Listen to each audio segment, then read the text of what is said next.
সূরা আন-নাহল।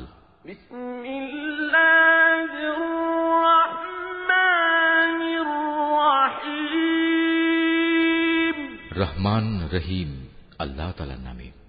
এ বুঝি আল্লাহ তাআলার আযাবের আদেশ এসে গেল? অতএব হে কাফেররা, এর জন্য তোমরা মোটেই তাড়াহুড়ো করো না। তিনি মহিমান্বিত। এ জালেম লোকেরা তার সাথে অন্যদের যেভাবে শরীক করে, তিনি তার অনেক ঊর্ধ্বে। তিনি ওহী দিয়ে তার আদেশ বলে তার যে বান্দার উপর চান ফেরেশতাদের পাঠান, মানুষদের সতর্ক করে দাও, আমি ছাড়া দ্বিতীয় কোনো মাবুদ নেই, অতএব তোমরা আমাকেই ভয় করো। তিনি আসমান সমূহ ও জমিনকে যথাবিধি তৈরি করেছেন। তারা যাদের তার সাথে শরীক করে, তিনি তার চাইতে অনেক ঊর্ধ্বে।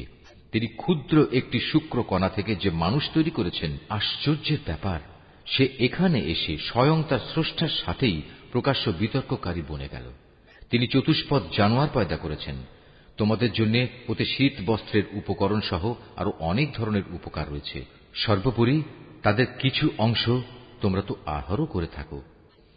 তোমরা যখন গোধূলি লগ্নে ওদের ঘরে ফিরিয়ে আনো, আবার প্রভাতে যখন ওদের চারণভূমিতে নিয়ে যাও, তখন এর মাঝে তোমাদের জন্য নয়নাভিরাম সৌন্দর্য উপকরণ থাকে। তোমাদের পণ্য সামগ্রীর বোঝাও তারা এমন দূর দূরান্তের শহরে বন্দরে নিয়ে যায়, যেখানে প্রাণান্তকর কষ্ট ব্যথি রেখে তোমরা কোনো দিনই সেসব পণ্য নিয়ে পৌঁছতে পারতে না। অবশ্যই তোমাদের মালিক তোমাদের উপর স্নেহপরায়ণ ও পরম দয়ালু। তিনি ঘোড়া, খচ্চর ও গাধা সৃষ্টি করেছেন যাতে তোমরা আরোহণ করো। এছাড়া তাতে শোভা বর্ধনের ব্যবস্থা রয়েছে। তিনি আরো এমন অনেক ধরনের জন্তু জানোয়ার পয়দা করেছেন যার পরিমাণ ও উপযোগিতা সম্পর্কে তোমরা এখনো পর্যন্ত কিছুই জানো না। আল্লাহ তাআলার উপরে নির্ভর করে মানুষদের সরল পথ নির্দেশ করো, বিশেষ করে যেখানে অন্য পথের মধ্যে কিছু বাঁকা পথও রয়েছে। তিনি যদি চাইতেন তাহলে তিনি সবাইকেই সরল পথে পরিচালিত করতে পারতেন। তিনি আসমান থেকে তোমাদের জন্য পানি বর্ষণ করেন। তার কিছু অংশ হচ্ছে পান করার, আর কিছু অংশ এমন সেখানে তা দ্বারা গাছপালা জন্মায়, যাতে তোমরা জন্তু জানোয়ারদের প্রতিপালন করো। সে পানি দ্বারা তিনি তোমাদের জন্য শস্য উৎপাদন করেন। জৈতুন, খেজুর ও আঙুর সহ সব ধরনের ফল জন্মান। অবশ্যই এর মাঝে চিন্তাশীল সম্প্রদায়ের জন্য অনেক নিদর্শন রয়েছে। তিনি তোমাদের সুবিধার জন্য রাত, দিন ও চাঁদ সূরজকে নিয়ন্ত্রিত করে দিয়েছেন। নক্ষত্র রাজিও তাঁর আদেশে নিয়ন্ত্রণাধীন রয়েছে। অবশ্যই এর মাঝে তাদের জন্য প্রচুর নিদর্শন রয়েছে যারা বোধ শক্তি সম্পন্ন। রং বেরঙের আরো অনেক বস্তুও তিনি তোমাদের নিয়ন্ত্রণাধীন করেছেন, যা পৃথিবীর বুকে তিনি তোমাদের জন্য সৃষ্টি করে রেখেছেন। অবশ্যই এসব কিছুর মাঝে সেসব জাতির জন্য নিদর্শন রয়েছে যারা এসব থেকে নসিহত গ্রহণ করে। তিনিই সমুদ্রকে তোমাদের অধীনস্থ করে দিয়েছেন, যেন তার মধ্যে থেকে তোমরা তাজা মাছ, গোশত খেতে পারো, এবং তা থেকে তোমরা মণিমুক্তার গহনাও আহরণ করো, যা তোমরা পরিধান করো। তোমরা দেখতে পাচ্ছ কিভাবে ওর বুক চিরে জলযানগুলো এগিয়ে চলে, যেন তোমরা এর মাধ্যমে আল্লাহ তাআলার অনুগ্রহ, রিজিক সন্ধান করতে পারো। সর্বোপরি তোমরা যেন তাঁর নিয়ামতের কৃতজ্ঞতা আদায় করো। তিনি জমিনের মধ্যে পাহাড় সমূহ রেখে দিয়েছেন, যাতে করে জমিন তোমাদের নিয়ে এদিক সেদিক ঢলে না পড়ে। তিনি নদী ও পথঘাট বানিয়ে দিয়েছেন, যাতে করে তোমরা সব জায়গা দিয়ে নিজেদের গন্তব্যস্থলে পৌঁছতে পারো। তিনি তোমাদের জন্য দিক নির্ণয়কারী চিহ্নসমূহ সৃষ্টি করেছেন। তাছাড়া নক্ষত্রের অবস্থান দ্বারাও মানুষ পথের দিশা পায়। অতঃপর তোমরাই বলো, যিনি এত কিছু সৃষ্টি করেছেন তিনি কি করে তার মতো হবেন যে কিছু সৃষ্টি করতে পারে না? তোমরা কি এ থেকে কোনো উপদেশ গ্রহণ করবে না? তোমরা যদি তোমাদের উপর আল্লাহ তাআলার নিয়ামতগুলো গণনা করতে চাও, তাহলে কখনো তা গণনা করে শেষ করতে পারবে না। নিশ্চয়ই আল্লাহ তাআলা ক্ষমাশীল ও পরম দয়ালু। তোমরা যা কিছু গোপন রাখো আর যা কিছু প্রকাশ করো, আল্লাহ তাআলা তা সবই জানেন। আল্লাহ তাআলাকে বাদ দিয়ে এরা কার্যসিদ্ধির জন্য যাদের ডাকে, তারা তো নিজেরা কিছুই পয়দা করতে পারে না, বরং তাদেরই সৃষ্টি করা হয়। সেগুলো তো হচ্ছে কতিপয় মৃত বস্তু, জীবিত কিছু নয়। অথচ তাদের এটুকুও বোধ নেই যে তাদের কখন আবার উঠিয়ে নেওয়া হবে। হে মানুষ, তোমাদের মাবুদ তো একজন, তিনি ছাড়া দ্বিতীয় কোনো মাবুদ নেই। অতঃপর যারা পরকালের উপর ঈমান আনে না, তাদের অন্তরসমূহ এমনিই সত্য অস্বীকারী হয়ে পড়ে, এবং এরা নিজেরাও হয় দারুণ অহংকারী। নিঃসন্দেহে আল্লাহ তাআলা জানেন এরা যা কিছু গোপন করে এবং যা কিছু প্রকাশ করে, তিনি কখনো অহংকারীদের পছন্দ করেন না। যখন এদের এ মর্মে জিজ্ঞেস করা হয়, তোমাদের মালিক কি ধরনের জিনিস নাজিল করলেন, তখন তারা বলে, তা তো আগের কালের উপকথা ছাড়া আর কিছুই নয়। ফলে শেষ বিচারের দিন এরা নিজেদের পাপের ভার পূর্ণ মাত্রায় বহন করবে। এরা সেদিন তাদের পাপের বোঝা বহন করবে, যাদের এরা জ্ঞান ভিত্তিক প্রমাণ ছাড়া গোমরা করে দিয়েছিল। ওরা যা বহন করে চলেছে তা কত নিকৃষ্ট। এর আগেও অনেক মানুষ দ্বীনের বিরুদ্ধে চক্রান্ত করেছিল, কিন্তু আল্লাহ তাআলা তাদের পরিকল্পনার সমগ্র ইমারত তার ভিত্তিমূল থেকে নির্মূল করে দিয়েছিলেন। ফলে তাদের এ চক্রান্তরূপী ইমারতের ছাদ তাদের উপরই ধসে পড়ল এবং তাদের উপর এমন বহু দিক থেকেই আযাব এসে আপতিত হল, যা ছিল তাদের কল্পনারও বাইরে। কিয়ামতের দিন আল্লাহ তাআলা ওদের আরো বেশি পরিমাণে লাঞ্ছিত করবেন। তিনি তাদের জিজ্ঞেস করবেন, কোথায় আমার সেসব শরীক যাদের ব্যাপারে তোমরা মানুষদের সাথে বাক বিতণ্ডা করতে? যাদের সঠিক জ্ঞান দেয়া হয়েছিল তারা সেদিন বলবে, অবশ্যই যাবতীয় অপমান, লাঞ্ছনা ও অকল্যাণ আজ কাফেরদের জন্য। এরা হচ্ছে তারা ফেরেশতারা যাদের মৃত্যু ঘটায়, তা ঘটায় এমন অবস্থায় যখন তারা নিজেদের উপর জুলুম করতে থাকে। অতঃপর তারা উপায়ান্তর না দেখে আত্মসমর্পণ করে এবং বলে, আমরা তো কোনো মন্দ কাজ করতাম না। ফেরেশতারা বলবে, হ্যাঁ, তোমরা যা কিছু করতে আল্লাহ তাআলা সে সম্পর্কে সম্যক অবহিত রয়েছেন। সুতরাং আজ জাহান্নামের দরজাসমূহ দিয়ে তোমরা আগুনে প্রবেশ করো, সেখানে তোমরা চিরদিন থাকবে। অহংকারীদের আবাসস্থল কত নিকৃষ্ট। অপরদিকে পরহেজগার ব্যক্তিদের বলা হবে, তোমাদের মালিক তোমাদের জন্য কি নাজিল করেছেন? তারা বলবে, হ্যাঁ, এ হচ্ছে মহাকল্যাণ। যারা নেক কাজ করে তাদের জন্য এ দুনিয়ায়ও কল্যাণ রয়েছে, আর পরকালের ঘর তো হচ্ছে আরো উৎকৃষ্ট কল্যাণ। পরহেজগার ব্যক্তিদের এ আবাস কত সুন্দর, চিরস্থায়ী এক জান্নাত, যাতে তারা প্রবেশ করবে, যার পাদদেশে ঝর্ণাধারা প্রবাহিত হবে। উপরন্তু সেখানে তারা যা কিছুই কামনা করবে তাই তাদের জন্য সরবরাহের ব্যবস্থা থাকবে। এভাবেই আল্লাহ তাআলা পরহেজগার ব্যক্তিদের তাদের নেক কাজের প্রতিফল দান করবেন। এরা হচ্ছে তারা ফেরেশতারা যাদের পবিত্র অবস্থায় মৃত্যু ঘটাবে। তারা তাদের উদ্দেশ্যে বলবে, তোমাদের উপর শান্তি বর্ষিত হোক। দুনিয়ায় তোমরা যে আমল করতে তারই কারণে আজ তোমরা জান্নাতে প্রবেশ করো। হে নবী, তুমি কি মনে করো ওরা শুধু এজন্যই অপেক্ষা করছে যে তাদের কাছে একদিন ফেরেশতা নাজিল হবে, কিংবা তোমার মালিকের পক্ষ থেকে কোনো আযাবের হুকুম আসবে? এদের আগে যারা এসেছিল তারা এমনটিই করেছে। এদের উপর আযাব পাঠিয়ে আল্লাহ তাআলা কোনো জুলুম করেননি, বরং তারা নিজেরাই নিজেদের উপর জুলুম করেছে। পরিশেষে তাদের উপর তাদের মন্দ কাজের শাস্তি আপতিত হল। একসময় সে আযাব তাদের পরিবেষ্টন করে নিল, যা নিয়ে তারা হামেশা ঠাট্টা বিদ্রূপ করে বেড়াত। মুশরিকরা বলে, যদি আল্লাহ তাআলা চাইতেন তাহলে আমরা তো তাঁকে বাদ দিয়ে অন্য কিছুর ইবাদত করতাম না, না আমাদের বাপদাদারা অন্য কারো ইবাদত করত। আমরা তাঁর অনুমতি ছাড়া কোনো জিনিস হারামও করতাম না। একই ধরনের কাজ তাদের পূর্ববর্তী লোকেরাও করেছে। আসলে রসুলদের উপর সুস্পষ্ট বাণী পৌঁছে দেওয়া ছাড়া আর কোনো অতিরিক্ত দায়িত্ব কি আছে? আমি অবশ্যই প্রত্যেক জাতির কাছে রসুল পাঠিয়েছি, যাতে করে তাদের কাছে সে বলতে পারে, তোমরা এক আল্লাহ তাআলার ইবাদত করো এবং নাফরমান শক্তিসমূহকে বর্জন করো।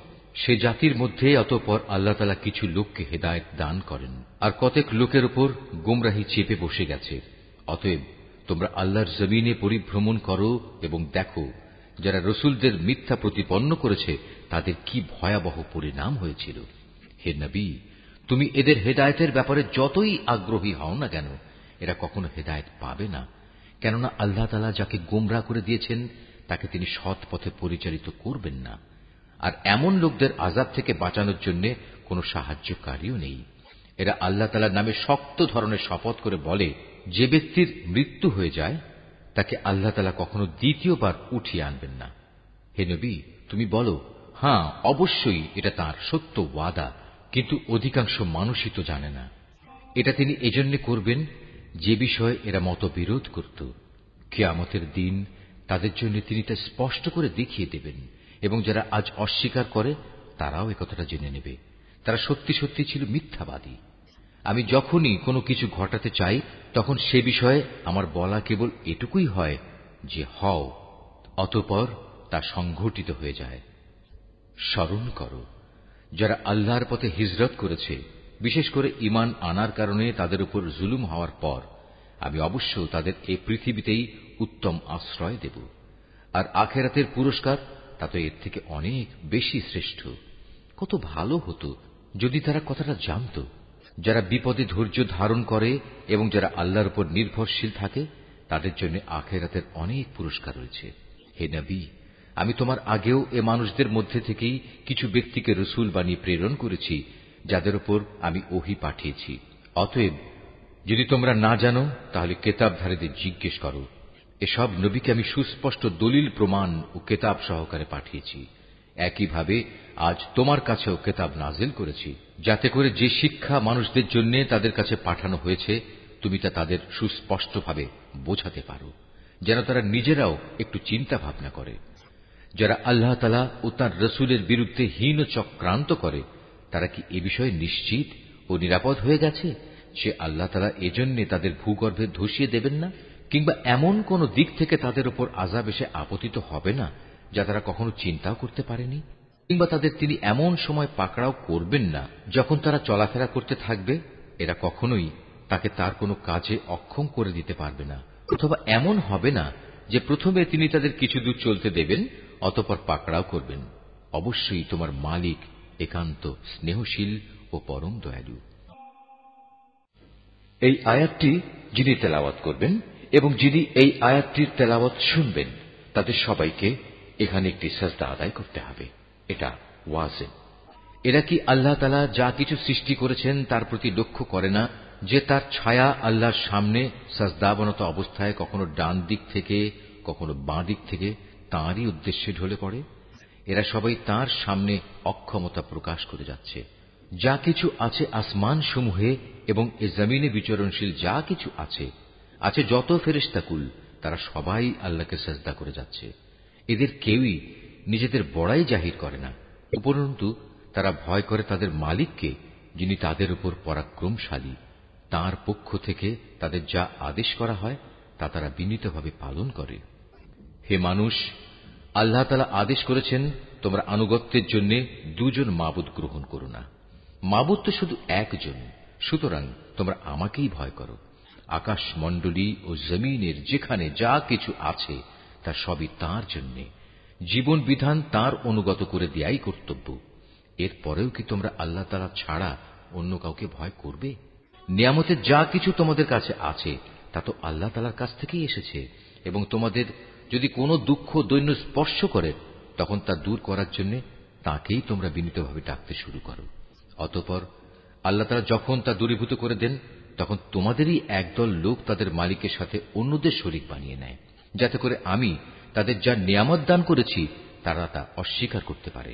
সুতরাং কিছুদিনের জন্য এই জীবনটা তোমরা ভোগ করে নাও, অচিরেই তোমরা এই অকৃতজ্ঞতার পরিণাম জানতে পারবে। আমি ওদের যা কিছু রিজিক দান করেছি তার একাংশকে ওরা এমন সবার জন্য নির্ধারণ করে নেয় যারা মূলত জানেও না রিজিকের উৎসমূল কোথায়। আল্লাহ তাআলার শপথ, তোমরা তার সম্পর্কে যে মিথ্যা অপবাদ দিতে সে সম্পর্কে অবশ্যই তোমাদের প্রশ্ন করা হবে। এ মুশরিক ব্যক্তিরা কন্যা সন্তানদের আল্লাহর জন্য নির্ধারণ করে, অথচ আল্লাহ তাআলা এ সব কিছু থেকে অনেক পবিত্র, মহিমান্বিত। ওরা নিজেদের জন্য তাই কামনা করে যা তারা পছন্দ করে, অথচ যখন এদের কাউকে কন্যা জন্ম হওয়ার সুখবর দেয়া হয় তখন দুঃখে ব্যথায় তার মুখ কালো হয়ে যায় এবং সে অসহনীয় মনস্তাপে ক্লিষ্ট হয়। যে বিষয়ে তাকে সুসংবাদ দেয়া হয়েছিল তার মনের কষ্টের কারণে সে তার জাতির লোকদের কাছ থেকে আত্মগোপন করে থাকতে চায়। ভাবতে থাকে, সে কি এ সদ্য প্রসূত কন্যা সন্তানকে অপমানের সাথে রাখবে না তাকে মাটিতে পুঁতে ফেলবে। ভালোভাবে শুনে রাখো, আসলে কন্যা সন্তান সম্পর্কে ওরা যা সিদ্ধান্ত করে তা অতি নিকৃষ্ট। বস্তুত যারা আখিরাত দিবসের উপর ঈমান আনে না তাদের জন্য এ ধরনের নিকৃষ্ট পরিণামই রয়েছে, আর আল্লাহ তাআলার জন্যই সর্বশ্রেষ্ঠ পরিণাম। তিনি মহাপরাক্রমশালী ও প্রবল প্রজ্ঞাময়। আল্লাহ তাআলা মানুষদের তাদের নাফরমানির জন্য যদি সাথে সাথেই পাকড়াও করতেন তাহলে এ জমিনের বুকে কোনো একটি বিচরণশীল জীবকেই তিনি ছেড়ে দিতেন না, কিন্তু আল্লাহ তাআলা তাদের এক বিশেষ সময়সীমা পর্যন্ত অবকাশ দেন। অতঃপর যখন অবকাশের শেষ সময় তাদের সামনে এসে হাজির হয়, তখন তারা যেমন মুহূর্তকালও বিলম্ব করতে পারে না, তেমন তাকে তারা একটুখানি এগিয়েও আনতে পারে না। এরা আল্লাহ তাআলার জন্য সে বিষয়টি প্রস্তাব করে যা স্বয়ং তারা নিজেদের জন্য পছন্দ করে না। তাদের জিহ্বা তাদের জন্য মিথ্যা কথা বলে যে পরকালে তাদের জন্য সব কল্যাণ রয়েছে, অথচ তাদের জন্য সেখানে থাকবে জাহান্নামের আগুন এবং তারাই সেখানে সবার আগে নিক্ষিপ্ত হবে।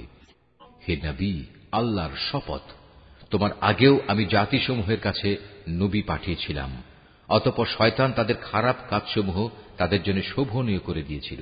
সে শয়তান আজও তাদের বন্ধু হিসেবে হাজির আছে। তাদের সবার জন্যই রয়েছে কঠোর আযাব। হে নবী, আমি তোমার উপর এ কিতাব এজন্যই নাযিল করেছি যেন তুমি তাদের সামনে সে বিষয়সমূহ সুস্পষ্ট করে পেশ করতে পারো যা নিয়ে তারা মতবিরোধ করত। বস্তুত এ কিতাব হচ্ছে ঈমানদার লোকদের জন্য হিদায়াত ও আল্লাহ তাআলার অনুগ্রহ স্বরূপ। আল্লাহ তাআলা আসমান থেকে পানি বর্ষণ করেন, অতঃপর একবার মুর্দা হয়ে যাওয়ার পর সে পানি দিয়ে তিনি জমিনকে জীবিত করে তোলেন। অবশ্যই এতে আল্লাহর কুদরতের বহু নিদর্শন রয়েছে সে জাতির জন্য যারা আল্লাহর কথা কান দিয়ে শোনে। অবশ্যই তোমাদের জন্য গৃহপালিত জন্তু জানোয়ারের মাঝে প্রচুর শিক্ষার বিষয় রয়েছে। তাদের উদরস্থিত দুর্গন্ধময় গোবর ও নাপাক রক্তের মধ্যে থেকে নিঃসৃত পানীয় খাঁটি দুধ আমি তোমাদের পান করাই। পানকারীদের জন্য এটি বিশুদ্ধ ও সুস্বাদু। খেজুর এবং আঙুর ফলের মধ্যেও শিক্ষণীয় বিষয় রয়েছে। তা থেকে তোমরা নেশাকর হারাম জিনিস যেমন বের করে আনছো, তেমনি তা থেকে হালাল এবং উত্তম রিজিকও তোমরা লাভ করছো। নিঃসন্দেহে এতে আল্লাহর কুদরতের অনেক নিদর্শন আছে তাদের জন্য যারা জ্ঞান সম্পন্ন সম্প্রদায়ের লোক। তোমার মালিক মৌমাছিকে এর নির্দেশ দিয়েছেন পাহাড়ের গায়ে, গাছের ডালে এবং অন্য কিছুর উপর যা তোমরা বানাও তার উপর নিজেদের থাকার ঘর নির্মাণ করো। অতঃপর প্রত্যেক ফল থেকে রস আহরণ করে তা খেতে থাকো। অতঃপর তোমার মালিকের নির্ধারিত পথ ধরে পূর্ণ আনুগত্যের সাথে সেদিকে এগিয়ে চলো। এভাবে তার পেট থেকে রং বেরঙের পানীয় দ্রব্য বের হয় যার মধ্যে মানুষদের নিরাময়ের ব্যবস্থা রয়েছে। অবশ্য এতেও নিদর্শন রয়েছে সে সম্প্রদায়ের জন্য যারা আল্লাহর এ সৃষ্টি বৈচিত্র্য নিয়ে চিন্তা করে। আল্লাহ তাআলাই তোমাদের সৃষ্টি করেছেন, অতঃপর তিনিই তোমাদের মৃত্যু দেবেন। তোমাদের কোনো ব্যক্তি এমনও হবে যে সে বৃদ্ধ বয়সের দুর্বলতম স্তর পর্যন্ত পৌঁছে যাবে। এতে করে কৈশোরে এবং যৌবনে কোনো বিষয় জানার পর সে পুনরায় অজ্ঞ হয়ে যাবে। আল্লাহ তাআলা অবশ্যই সর্বজ্ঞ, তিনি সর্বশক্তিমান। আল্লাহ তাআলা তোমাদের কাউকে কারো উপর রিজিকের ব্যাপারে প্রাধান্য দিয়ে রেখেছেন। অতঃপর যাদের এ ব্যাপারে শ্রেষ্ঠত্ব দেয়া হয়েছে তারা আবার তাদের অধীনস্থ দাস দাসীদের নিজেদের সামগ্রী থেকে কিছুই দিতে চায় না। তাদের আশঙ্কা হচ্ছে এমনটি করলে এ ব্যাপারে তারা উভয়ই সমান পর্যায়ের হয়ে যাবে। তবে কি এরা আল্লাহর এই নিয়ামত অস্বীকার করে? আল্লাহ তাআলাই তোমাদের মধ্যে থেকে তোমাদের জোড় পয়দা করেছেন এবং তোমাদের এই যুগল দম্পতি থেকে তিনি তোমাদের পুত্র পৌত্রাদি সৃষ্টি করেছেন এবং তিনি তোমাদের উত্তম রিজিক দান করেছেন। তারপরেও কি এরা বাতিলের উপর বিশ্বাস স্থাপন করবে আর আল্লাহর নিয়ামতকে অবিশ্বাস করবে? এবং এরা কি আল্লাহ তাআলাকে বাদ দিয়ে তাদের বানানো মাবুদের গোলামি করবে যাদের আকাশমণ্ডলী ও জমিনের কোথাও থেকে কোনো প্রকার রিজিক সরবরাহ করার কোনো ক্ষমতা নেই? সুতরাং হে মানুষ, তোমরা আল্লাহ তাআলার কোনো সদৃশ্য দাঁড় করিও না। অবশ্যই আল্লাহ তাআলা সব কিছু জানেন, তোমরা কিছুই জানো না। আল্লাহ তাআলা এখানে অপরের অধিকারভুক্ত একটি দাসের উদাহরণ দিচ্ছেন যে নিজে থেকে কোনো কিছু করার ক্ষমতা রাখে না। উদাহরণ দিচ্ছেন এমন ব্যক্তির সাথে যাকে আমি আমার পক্ষ থেকে উত্তম রিজিক দান করেছি এবং সে তা থেকে গোপনে ও প্রকাশ্যে ব্যয় করে চলেছে। তোমরা কি মনে করো এরা উভয় সমান? না, কখনো নয়। সমস্ত প্রশংসা আল্লাহ তাআলার জন্য, কিন্তু এদের অধিকাংশ মানুষই কিছু জানে না। আল্লাহ তাআলা আরো দুজন মানুষের উদাহরণ দিচ্ছেন। তাদের একজন হচ্ছে মূক, সে কোনো কিছুই নিজে থেকে করতে বা বলতে পারে না। সে সবসময় নিজের মনিবের ওপর বোঝা হয়ে থাকে। যেখানেই তাকে সে পাঠায় না কেন সে কোনো ভালো কিছু নিয়ে আসতে পারে না। এ অক্ষম ব্যক্তিটি কি সমান হতে পারে সে ব্যক্তির যে নিজে মুক্ত নয়, বরং সে অন্য মানুষদের ন্যায় কাজের আদেশ দিতে সক্ষম? সর্বোপরি যে ব্যক্তি সহজ সরল পথের উপর আছে। আসমান সমূহ ও জমিনের যাবতীয় অদৃশ্য জ্ঞান একমাত্র আল্লাহর জন্যই নির্দিষ্ট রয়েছে। কিয়ামত অনুষ্ঠানের ব্যাপার তো তাঁর কাছে চোখের পলকের ন্যায়, বরং তার চাইতেও নিকটবর্তী। আল্লাহ তাআলা অবশ্যই সর্ববিষয়ের উপর শক্তিমান। আল্লাহ তাআলা তোমাদের মায়ের পেট থেকে এমন এক অবস্থায় বের করে এনেছেন যে তোমরা তার কিছুই জানতে না। অতঃপর তিনি তোমাদের কান, চোখ ও দিল দিয়েছেন যাতে করে তোমরা শুকর আদায় করতে পারো। এরা কি পাখিটির দিকে তাকিয়ে দেখে না যে আকাশের শূন্য গর্ভে সহজে বিচরণ করছে?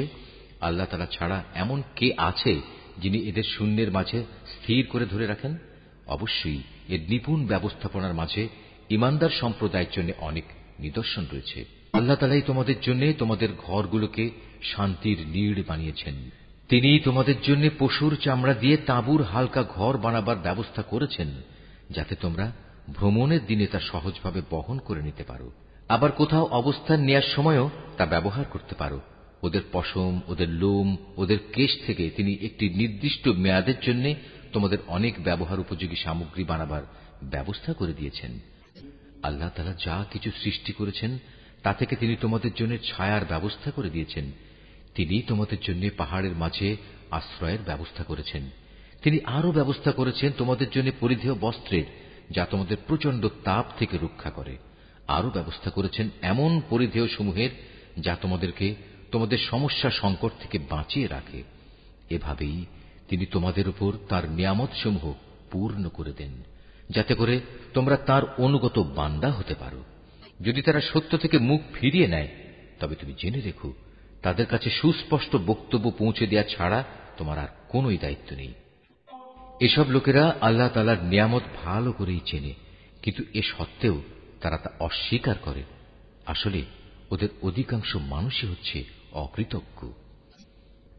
স্মরণ করো যেদিন আমি প্রতিটি সম্প্রদায়ের মধ্যে থেকে এক একজন সাক্ষী দাঁড় করিয়ে দেব। অতঃপর কাফেরদের কোন রকম কৈফিয়ত দেওয়ার অনুমতি দেয়া হবে না, না তাদের সেদিন আল্লাহ সন্তুষ্টির জন্য কোন সুযোগ দেয়া হবে। সেদিন যখন জালেমরা আযাব দেখতে পাবে তখন ভীষণ চিৎকার করে তা থেকে বাঁচার চেষ্টা করবে, কিন্তু কোন চিৎকারেই তাদের উপর থেকে শাস্তি লঘু করা হবে না, না এ ব্যাপারে তাদের কোন রকম অবকাশ দেয়া হবে। মুশরিক ব্যক্তিরা যাদের আল্লাহর সাথে শরীক করেছিল, সেদিন যখন তারা সেসব লোকদের দেখবে তখন বলবে, হে আমাদের মালিক, এরাই তো সেসব লোক যাদের আমরা তোমার বদলে ডাকতাম। অতঃপর সে শরীক কিংবা মুশরিক ব্যক্তিরা উল্টো তাদের উপরেই অভিযোগ নিক্ষেপ করে বলবে, না, আসলে তোমরাই হচ্ছে মিথ্যাবাদী। তখন এ মুশরিক ব্যক্তিরা আল্লাহর কাছে আত্মসমর্পণ করবে। যা কিছু কথা তারা উদ্ভাবন করত সেদিন তা নিষ্ফল হয়ে যাবে। যারা কুফরি করেছে এবং অন্য মানুষদেরও আল্লাহর পথ থেকে বাধা দিয়েছে, আমি সেদিন তাদের আযাবের উপর আযাব বৃদ্ধি করব। এটা হচ্ছে তাদের সেই অশান্তি ও ফাসাদের শাস্তি যা তারা দুনিয়ায় করে এসেছে। সেদিনের কথা স্মরণ করো যেদিন আমি প্রত্যেক সম্প্রদায়ের মধ্যে স্বয়ং তাদেরই মধ্যে থেকে তাদের উপর একজন সাক্ষী উত্থিত করব, এবং এ লোকদের উপর আমি তোমাকেও সাক্ষী রূপে নিয়ে আসব। আমি তোমার উপর কেতাব নাজিল করেছি। মুসলমানদের জন্য এই কেতাব হচ্ছে দ্বীন সম্পর্কিত সব কিছুর ব্যাখ্যা, আল্লাহর হিদায়াত ও মুসলমানদের জন্য জান্নাতের সুসংবাদ স্বরূপ। অবশ্যই আল্লাহ তাআলা ন্যায় পরায়ণতা, সদাচরণ ও আত্মীয় স্বজনকে দান করার নির্দেশ দেন, এবং তিনি অশ্লীলতা, অসৎ কাজকর্ম ও সীমা লঙ্ঘনজনিত সব কাজ থেকে নিষেধ করেন। তিনি তোমাদের এগুলো মেনে চলার উপদেশ দেন যাতে করে তোমরা এ থেকে শিক্ষা গ্রহণ করতে পারো। যখন তোমরা নিজেদের মধ্যে আল্লাহর নামে কোনো অঙ্গীকার করো তখন তা পূর্ণ করো, এবং একবার এ শপথকে পাকাপোক্ত করে নেয়ার পর তা ভঙ্গ করো না, কেননা এ শপথের জন্য তোমরা আল্লাহকে সাক্ষী করেছ। অবশ্যই আল্লাহ তাআলা জানেন তোমরা কখন কোথায় কি করো। তোমরা কখনো সেই নারীর মতো হয়েও না যে অনেক পরিশ্রম করে নিজের জন্য কিছু সুতা কাটল, কিন্তু পরে তা নিজেই টুকরো টুকরো করে ছিঁড়ে ফেলল। তোমরা তো তোমাদের পারস্পরিক ব্যাপারে নিজেদের শপথগুলো ধোঁকা ও প্রবঞ্চনার উদ্দেশ্যে ব্যবহার করো, যাতে করে তোমাদের একদল আরেক দল থেকে অগ্রগামী হয়ে যেতে পারে। আসলে আল্লাহ তাআলা এ বিষয়টি দিয়ে তোমাদের পরীক্ষা নেন মাত্র। তাছাড়া তোমরা যেসব বিষয়ে মতবিরোধ করছো, কিয়ামতের দিন অবশ্যই তিনি তা সবার সামনে প্রকাশ করে দেবেন। আল্লাহ তাআলা যদি চাইতেন তাহলে তোমাদের সবাইকে এক জাতি বানিয়ে দিতে পারতেন। তিনি যাকে ইচ্ছা তাকে বিভ্রান্ত করেন, আবার যাকে ইচ্ছা তাকে সৎ পথে পরিচালিত করেন। তোমরা কি করতে সে সম্পর্কে তোমাদের অবশ্যই প্রশ্ন করা হবে। তোমরা তোমাদের শপথগুলো পরস্পরকে প্রবঞ্চনা করার উদ্দেশ্যে ব্যবহার করো না। এমন করলে মানুষের পা একবার স্থির হওয়ার পর পুনরায় পিছলে পড়ে যাবে এবং আল্লাহর পথ থেকে মানুষদের বাধা দেওয়ার কারণে এ দুনিয়ায়ও তোমাদের শাস্তির স্বাদ গ্রহণ করতে হবে এবং আখিরাতেও তোমাদের জন্য থাকবে কঠোর আযাব। তোমরা আল্লাহর নামে অঙ্গীকারকে দুনিয়ার সামান্য স্বার্থের বিনিময়ে বিক্রি করে দিও না। সততা ও বিশ্বস্ততার পুরস্কার যা আল্লাহর কাছে আছে তা তোমাদের জন্য অনেক উত্তম। যদি তোমরা জানতে, যা কিছু সহায় সম্পদ তোমাদের কাছে আছে তা একদিন নিঃশেষ হয়ে যাবে, অপরদিকে আল্লাহর কাছে এর যা বিনিময় আছে তা হামেশাই বাকি থাকবে। সে আশায় যারা ধৈর্য ধারণ করেছে এবং ভালো কাজ করেছে, নিশ্চয়ই আল্লাহ তাআলা তাদের সেসব কর্মের শ্রেষ্ঠ পুরস্কার দেবেন। তোমাদের পুরুষ কিংবা নারীর মধ্যে যে ব্যক্তি কোনো নেক কাজ করবে এমতাবস্থায় যে সে হবে যথার্থ মোমেন, তাহলে অবশ্যই তাকে আমি দুনিয়ার বুকে পবিত্র জীবন যাপন করাবো এবং আখিরাতের জীবনেও তাদের দুনিয়ার জীবনের কার্যক্রমের অবশ্যই উত্তম বিনিময় দান করব। অতঃপর তোমরা যখন কোরআন পড়তে শুরু করবে তখন বিতাড়িত শয়তানের ওয়াসওয়াসা থেকে আল্লাহর কাছে আশ্রয় চাও। যারা আল্লাহর উপর ঈমান আনে এবং যাবতীয় কার্যকলাপে তাদের মালিকের উপর ভরসা করে, তাদের উপর শয়তানের কোনই আধিপত্য নেই। তার সব আধিপত্য তো তাদের উপরই চলে যারা তাকে বন্ধু ও অভিভাবক হিসেবে গ্রহণ করেছে, উপরন্তু যারা তার সাথে শরীক করেছে। হে নবী, আমি যখন এক আয়াত পরিবর্তন করে তার জায়গায় আর এক আয়াত নাজিল করি, অথচ আল্লাহ তাআলা যা কিছু নাজিল করেন তা তিনি ভালো করেই জানেন, তখন তারা বলে, তুমি তো এগুলো এমনি নিজ থেকে বানিয়ে নিচ্ছ। আসলে তাদের অধিকাংশ মানুষই আল্লাহর সূক্ষ্ম রহস্য জানে না।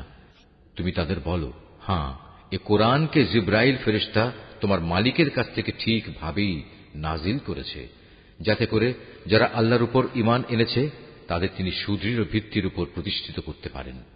সর্বোপরি এটা যেন হয় অনুগত বান্দাদের পথ নির্দেশ ও জান্নাতের সুসংবাদবাহী। হে নবী, আমি ভালো করেই জানি এরা তোমার ব্যাপারে কি বলে। এরা বলে, এ কোরআন তো একজন মানুষ এসে এ ব্যক্তিকে পড়িয়ে দিয়ে যায়, অথচ যে ব্যক্তিটির দিকে এরা ইঙ্গিত করে তার ভাষা আরবি নয়, আর এ কোরআন হচ্ছে সুস্পষ্ট আরবি ভাষা। আসল কথা হচ্ছে, যারা আল্লাহর আয়াত সমূহে বিশ্বাস করে না, আল্লাহ তাআলাও তাদের সঠিক পথে পরিচালিত করেন না, আর তাদের জন্যই মর্মান্তিক আযাব রয়েছে। নিজের পক্ষ থেকে কথা বানানো কখনো নবীর কাজ হতে পারে না, বরং এটা হচ্ছে তাদের কাজ যারা আল্লাহর আয়াতের উপর ঈমান আনে না। আসলে এরাই হচ্ছে মিথ্যাবাদী। যে ব্যক্তি একবার ঈমান আনার পর কুফরি করে, যদি তাকে কুফরি বাক্য উচ্চারণ করতে বাধ্য করা হয় অথচ তার অন্তর ঈমানের উপরই সন্তুষ্ট থাকে, তাহলে আল্লাহ তাআলা তা হয়তো মাফ করে দেবেন। কিন্তু যে তার অন্তরকে কুফরির জন্য সদা উন্মুক্ত করে রাখে, তাদের উপর আল্লাহর গজব, তাদের জন্যই রয়েছে মর্মন্তুদ শাস্তি। এটা এজন্যে যে তারা দুনিয়ার জীবনকে পরকালীন জীবনের উপর প্রাধান্য দিয়েছে। আল্লাহ তাআলা কখনো কাফের সম্প্রদায়কে হেদায়েত দান করেন না। এরাই হচ্ছে সেসব লোক যাদের অন্তরে, যাদের কানে ও যাদের চোখের উপর আল্লাহ তাআলা সিল এঁটে দিয়েছেন। আসলে এরা সবাই ভয়াবহ আযাব সম্পর্কে গাফেল। নিশ্চয়ই ওরা পরলোকে ভীষণ ক্ষতিগ্রস্ত হবে। এর বিপরীত যারা ঈমানের পথে নির্যাতিত হওয়ার পর হিজরত করে, অতঃপর আল্লাহর পথে জিহাদ করে এবং বিপদে ধৈর্য ধারণ করে, হে নবী, অবশ্যই তোমার মালিক এ পরীক্ষার পর তাদের প্রতি ক্ষমাশীল ও পরম দয়ালু হবেন। স্মরণ করো যেদিন প্রত্যেক ব্যক্তি আত্মপক্ষ সমর্থনে যুক্তি প্রদর্শন করতে এগিয়ে আসবে। প্রত্যেক ব্যক্তিকেই কানাকড়ি হিসাব করে তার কৃতকর্মের প্রতিফল আদায় করে দেয়া হবে এবং তাদের কারো উপর কোন রকম অবিচার করা হবে না। আল্লাহ তাআলা এমন একটি জনপদের উদাহরণ তোমাদের সামনে উপস্থাপন করছেন যা ছিল নিরাপদ ও নিশ্চিন্ত। সেখানে চারদিক থেকে তাদের কাছে প্রচুর পরিমাণ রিজিক আসত। অতঃপর এক পর্যায়ে তারা আল্লাহর নিয়ামত অস্বীকার করল। ফলে তারা যে আচরণ করে বেড়াত তার শাস্তি হিসেবে আল্লাহ তাআলা তাদের ক্ষুধা ও ভীতির পোশাক পরিয়ে তাদের শাস্তি দিলেন। অবশ্যই তাদের কাছে তাদেরই মধ্যে থেকে একজন রাসূল এসেছিল, কিন্তু তারা তাকে অস্বীকার করল। পরিশেষে আল্লাহর আযাব তাদের জুলুম করা অবস্থায় পাকড়াও করল। আল্লাহ তাআলা তোমাদের জন্য যা কিছু পবিত্র ও হালাল রিজিক দিয়েছেন তোমরা তা আহার করো, যদি তোমরা সত্যি একান্তভাবে তাঁরই গোলামি করো, তাহলে এজন্য আল্লাহ তাআলার নিয়ামতের কৃতজ্ঞতা জ্ঞাপন করো। তিনি তো তোমাদের উপর শুধু মৃত জন্তু, রক্ত এবং শুয়োরের গোশত হারাম করেছেন। আরো হারাম করেছেন এমন জানোয়ার যার উপর জবাই করার সময় আল্লাহ তাআলা ছাড়া অন্য কারো নাম নেওয়া হয়েছে।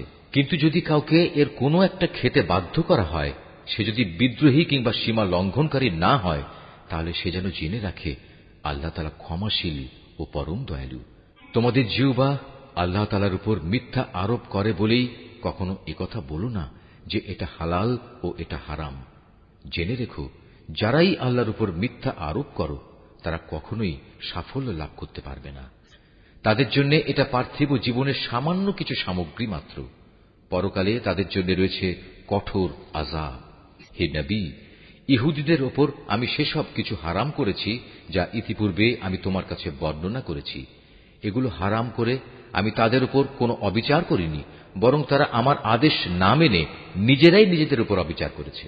অতঃপর অবশ্যই তোমার মালিক তাদের ওপর দয়া করেছেন যারা অজ্ঞতাবশত কোনো গুনাহের কাজ করল, অতঃপর অন্যায় বুঝতে পেরে তওবা করল এবং তওবার পর নিজেদের সংশোধনও করে নিল। হে নবী, তোমার মালিক অবশ্যই এরপর তাদের জন্য হবেন ক্ষমাশীল ও পরম দয়ালু। নিশ্চয়ই ইব্রাহিম ছিল একটি উম্মতের সমমর্যাদাবান। সে ছিল আল্লাহর একান্ত অনুগত ও একনিষ্ঠ বান্দা। সে কখনো মুশরিকদের অন্তর্ভুক্ত ছিল না। সে ছিল আল্লাহ তাআলার নিয়ামতের প্রতি কৃতজ্ঞ। আল্লাহ তাআলা তাকে নবুয়তের জন্য বাছাই করেছেন এবং তাকে তিনি সরল পথে পরিচালিত করেছেন। আমি তাকে দুনিয়াতেও প্রচুর কল্যাণ দান করেছি, আর পরকালেও সে নিঃসন্দেহে নেক মানুষদের অন্তর্ভুক্ত হবে। অতঃপর হে নবী, আমি তোমার উপর ওহী পাঠালাম যে তুমি একনিষ্ঠভাবে ইব্রাহিমের মিল্লাত অনুসরণ করো। আর সে কখনো মুশরিকদের দলভুক্ত ছিল না। শনিবার পালন করা তো কেবল তাদের জন্যই বাধ্যতামূলক করা হয়েছিল যারা এ বিষয়টি নিয়ে অযথা মতবিরোধ করেছে। অবশ্যই তোমার মালিক কিয়ামতের দিন তাদের মাঝে সেসব বিষয়ে মীমাংসা করে দেবেন, যেসব বিষয় সেখানে তারা মতবিরোধ করত। হে নবী, তুমি তোমার মালিকের পথে মানুষদের প্রজ্ঞা ও সদুপদেশ দ্বারা আহ্বান করো। কখনো তর্কে যেতে হলে তুমি এমন এক পদ্ধতিতে যুক্তিতর্ক করো যা সবচাইতে উৎকৃষ্ট পন্থা। তোমার মালিক এটা ভালো করেই জানেন কে তার পথ থেকে বিপদগামী হয়ে গেছে, আবার যে ব্যক্তি হেদায়েতের পথে রয়েছে তিনি তার সম্পর্কেও সবিশেষ অবহিত আছেন। যদি তোমরা কাউকে শাস্তি দাও তাহলে ঠিক ততটুকু শাস্তি দেবে যতটুকু অন্যায় তোমাদের সাথে করা হয়েছে। অবশ্য যদি তোমরা ধৈর্য ধারণ করো তাহলে জেনে রেখো ধৈর্যশীলদের জন্য তাই হচ্ছে উত্তম। হে নবী, তুমি নির্যাতন নিপীড়নে ধৈর্য ধারণ করো। তোমার ধৈর্য সম্ভব হবে শুধু আল্লাহ তাআলার সাহায্য দিয়েই। এদের আচরণের উপর দুঃখ করো না। এরা যেসব ষড়যন্ত্র করে চলেছে তাতে তুমি মনক্ষুণ্ণ হও না। অবশ্যই আল্লাহ তাআলা তাদের সাথে রয়েছেন যারা জীবনের সর্বত্র আল্লাহ তাআলাকে ভয় করে চলে।